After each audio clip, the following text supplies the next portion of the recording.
שלום לכם, צופים ומאזינים יקרים, ואנחנו מתכנסים לפרק השלישי שאנחנו מדברים על ה-OCD ובעזרת השם איך אפשר לצאת ממנו. דיברנו על האמונות, התחלנו לפתוח את הנושא הזה של האמונות. האמונות הן המפתח להצלחה כדי לצאת מה-OCD.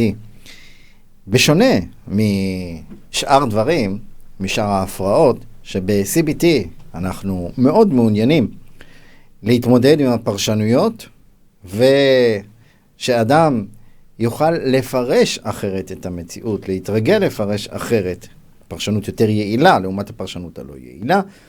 כאן לא עושים את זה. במפורש לא.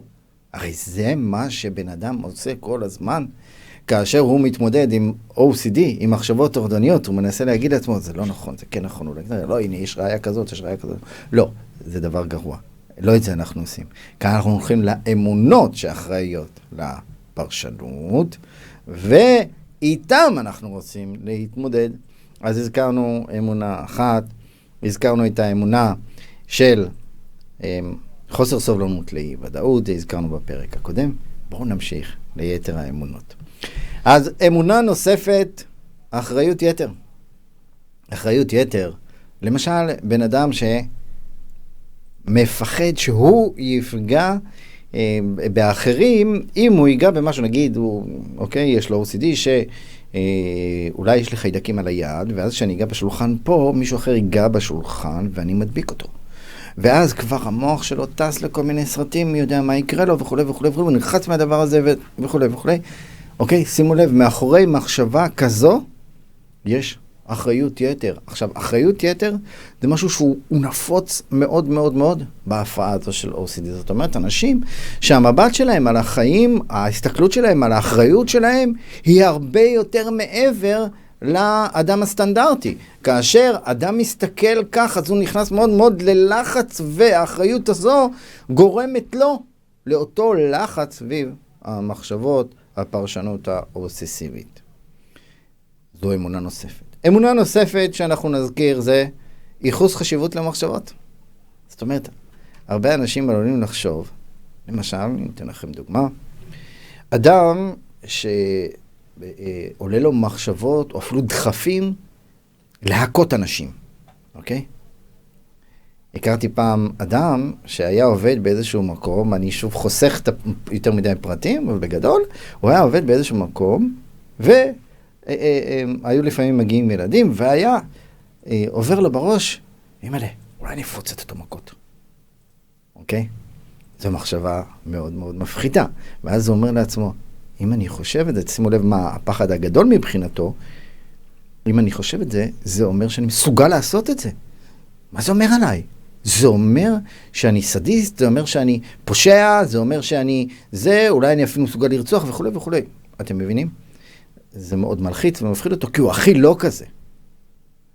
אבל היות והוא מאמין, שימו לב, שאם אני חשבתי משהו, זה מגלה את מה שיש לי בפנים, אז זה מאוד מלחיץ אותו, כי הוא הכי לא רוצה להיות כזה. וואו. נתקלתי גם באנשים שעם האמונה הזו, הם התמודדו עם פחדים של לפגוע באנשים גם בצורה, בואו נקרא לזה, לא ראויה. אוקיי? אני חושב שכל אחד יכול להבין. זה מאוד מלחיץ, זה מאוד מפחיד, זה מאוד מזעזע. את הבן אדם שמאמין שאם אני חושב את זה, אז זה אומר משהו, זה אומר עליי משהו. האמונה הנוספת שאנשים עם OCD, בעצם שהיא נמצאת מאחורי כגורמת ל-OCD, זה הערכת יתר של איומים מאוד מאוד נפוץ. מאוד נפוץ. למשל, אדם שאומר לעצמו, אם אני לא אצליח מבחינה חברתית, אם אני לא אהיה מספיק חברותי, אז אנשים יתרחקו ממני, ואם אנשים יתרחקו ממני, אז אוקיי, איזושהי שרשרת מאוד מאוד ארוכה, והוא כבר רואה את עצמו מתאבד. כי הרווחה יקחו לי את הילדים מהבית, ואני אהיה בודד, והוא כבר רואה את עצמו מתאבד. איך? ממה? מזה שהוא לא אמר שלום למישהו. אוקיי? זה כבר, זאת אומרת, יש פה הערכת יתר של איומים. הערכה מטורפת, קטסטרופליזציה. פעם ישבתי עם בן אדם, שהגדרתי לו את האמונה, כן, את הקטסטרופליזציה, אז מאוד נבהל, לא, אל תקרא לזה קטסטרופליזציה, זה נשמע לי כמו איזה מחלה. אוקיי, אז בואו לא חייבים לקרוא לזה ככה. הערכת יתר של איומים, זה הכל. זה באמת, זה מה שאנחנו מדברים, זה בסך הכל הערכת יתר של איומים. זו אמונה, זו תפיסה, זו תפיסת עולם, שבעזרת השם עתידה להשתנות, אם עובדים עליה. ותשימו לב, זו המטרה, שכשאני עכשיו מביא כאן את כל האמונות האלה, אז האמונות האלה, כשעובדים על זה בצורה נכונה, הן פשוט, אני לא אגיד שהן חולפות לחלוטין, זה מאוד תלוי, בסדר? אבל אנחנו מעוניינים שההשפעה שלהם תרד ותפחת ברמה כזו, שזה כבר לא יהיה במצב כזה של OCD, בסדר? אפשר כמובן לעבוד על זה יותר ויותר. הדבר הנוסף, האמונה הנוספת, וואו, חשוב לשלוט במחשבות. אוקיי? אדם מאמין שהוא חשוב ויכול לשלוט על המחשבות. אבל כמו שכבר הסברנו בהתחלה, לא, אי אפשר לשלוט על מחשבות. אבל זו האמונה של אותו אדם, והוא מנסה לשלוט על המחשבה. והוא אומר, אימא'לה, למה נכנסת לי מחשבה כזאת? אם נכנסת לי מחשבה כזאת, יודעים מה, אפילו בן אדם שנמצא בתפילה, זה גם, נתקלתי בכמה מקרים כאלה.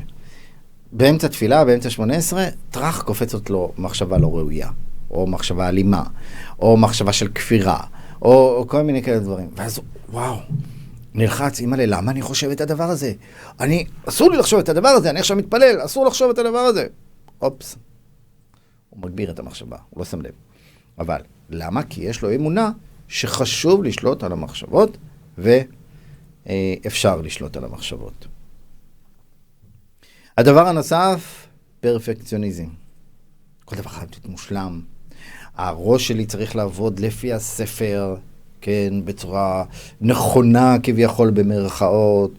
ואם אימא'לה בא לי איזושהי מחשבה שהיא לא לפי הספר במרכאות, אז זה אומר שמשהו אצלי לא עובד נכון, אולי אני יכול להשתגע, כל מיני תפיסה מסוג כזה ש... למשל שזה פרפקציוניזם בחשיבה, וזה יכול להיות גם פרפקציוניזם בסדר למשל, אוקיי? שמביא אותו לרמה קיצונית של סדר, קיצוני שהוא לא רגוע, אם הספר לא בדיוק על המילימטר, מה שאתם לא תראו, שאדם לא יראה, הוא יסדר אותו בדיוק על המילימטר. פעם אני ישבתי עם זוג, ישבנו בפגישה, ובכלל הנושא של זוגיות בכלל לא קשור לשום משהו אישי, קושי בזוגיות שהיה ביניהם. ויש לי לצידי מנורה כזו, ויש לה 4 רגליים למנורה. אז אני רואה שהוא קודם מסתכל על המנורה, מסתכל.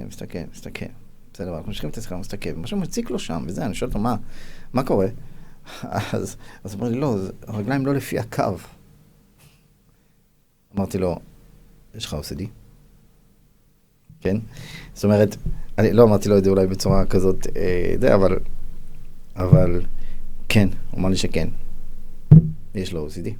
בנושא הזה של סדר, שהכל חייב להיות מסורטט.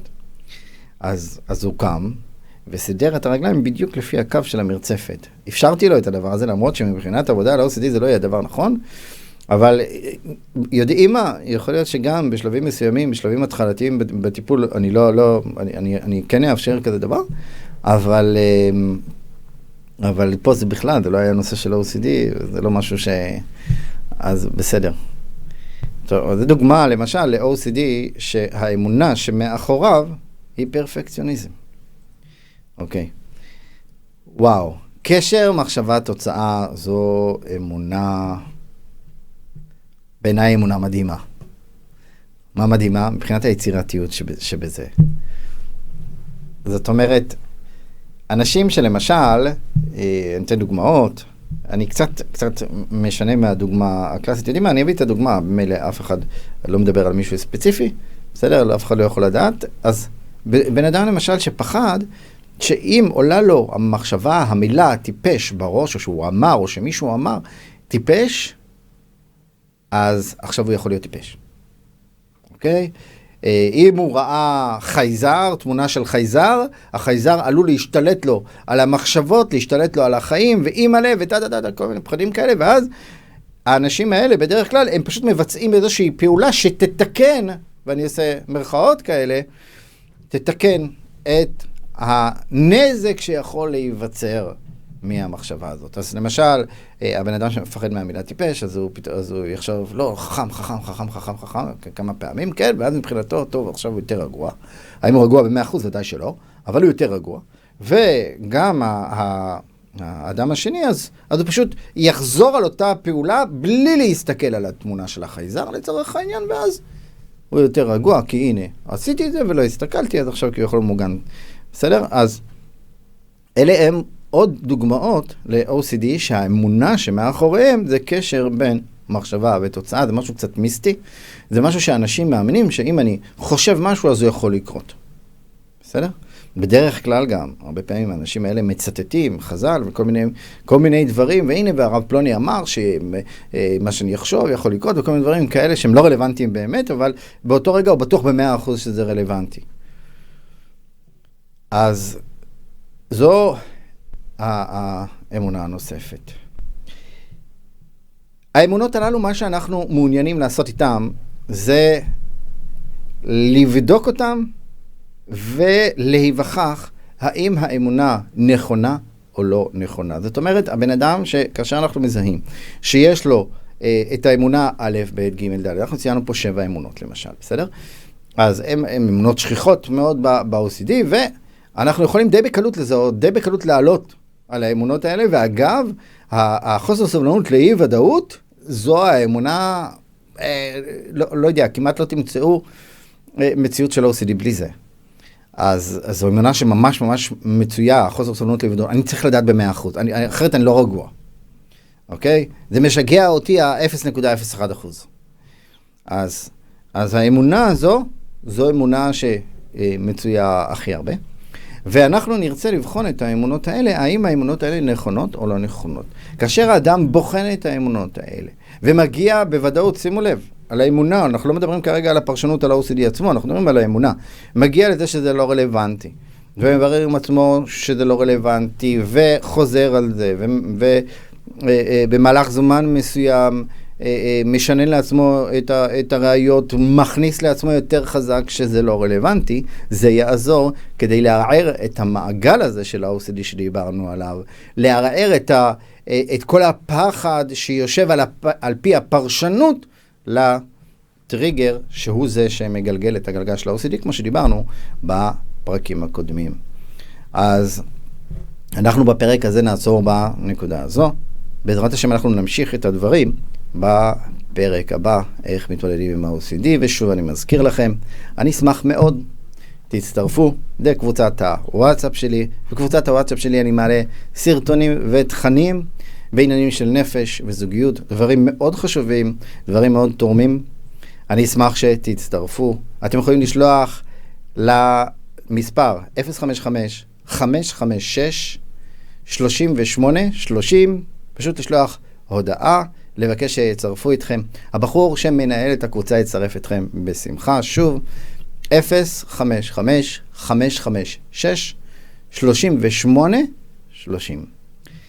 שיהיה לכם הרבה טוב והרבה הצלחה.